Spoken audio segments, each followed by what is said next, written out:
सभी भक्तों को जय श्री राम। मैं विपिन शास्त्री, श्री दुर्गा माता मंदिर, आशियाना कॉलोनी, लुधियाना, पंजाब। गुरु विपिन शास्त्री चैनल के माध्यम से आप सभी भक्तों के बीच शिव महापुराण लेकर उपस्थित हो रहा हूँ। 13वां अध्याय कथा श्रवण करने से पहले हम अपने गुरु महाराज इष्ट देव का ध्यान करते हैं। कर्पूर गौरम करुणावतारम संसार सारम भुजगेन्द्रहारम सदा वसंतं हृदयारविंदे भवं भवानी सहितं नमामि। ब्रह्मा जी बोले, हे नारद, अब मैं तुम्हें यह वृत्तांत सुनाता हूँ। जिस प्रकार इस मैथुनी सृष्टि की उत्पत्ति हुई, भगवान सदाशिव से शक्ति प्राप्त कर मैंने एक पुरुष तथा एक स्त्री को अपने आधे आधे शरीर से उत्पन्न किया। उस शरीर का नाम स्वयंभू मनु तथा स्त्री का नाम शतरूपा हुआ। शतरूपा ने तपस्या द्वारा मनु को प्राप्त किया। फिर उन दोनों पुरुष तथा स्त्री ने मेरे पास आकर कहा, हे पिता, आप हमें कुछ आज्ञा दीजिए। तब मैंने अत्यंत प्रसन्न होकर उन्हें यह आज्ञा दी कि तुम सर्वप्रथम भगवान सदाशिव का पूजन करो, तदुपरांत उनसे आज्ञा पाकर सृष्टि उत्पन्न करने का कार्य करो। मेरी आज्ञा को स्वीकार कर उन्होंने ऐसी तपस्या की कि भगवान सदाशिव ने प्रसन्न होकर उन्हें अपना दर्शन दिया तथा वरदान मांगने के लिए कहा।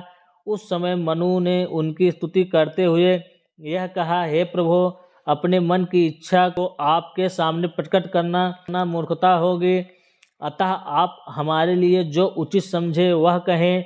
यह सुनकर भगवान शूलपाणी प्रसन्न होकर बोले, हे मनु, तुम मनुष्य सृष्टि को उत्पन्न करो। उस सृष्टि कार्य में तुम्हें कोई कष्ट न होगा।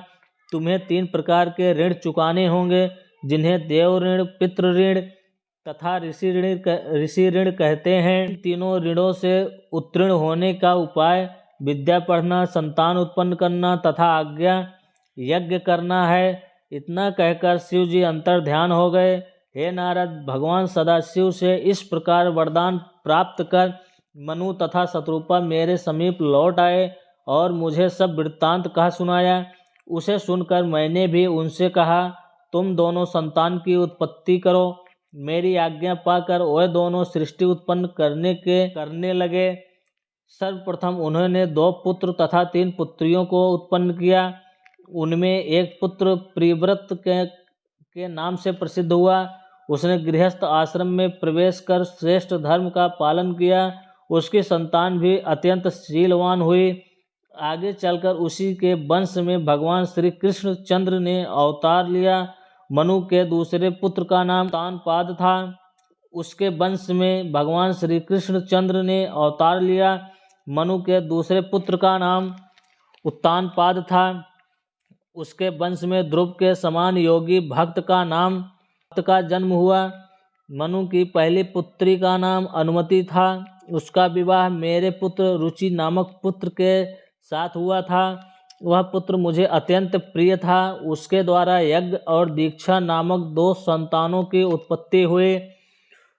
उसके गर्भ से भगवान कपिल देव ने जन्म लिया। कर्दम मुनि के कला, अनुसुईया, श्रद्धा, निवर्चा, कर्मागति, शांति, अरुंधति, ख्याति, बरहति तथा बृहति नामक 10 कन्याएं भी हुई।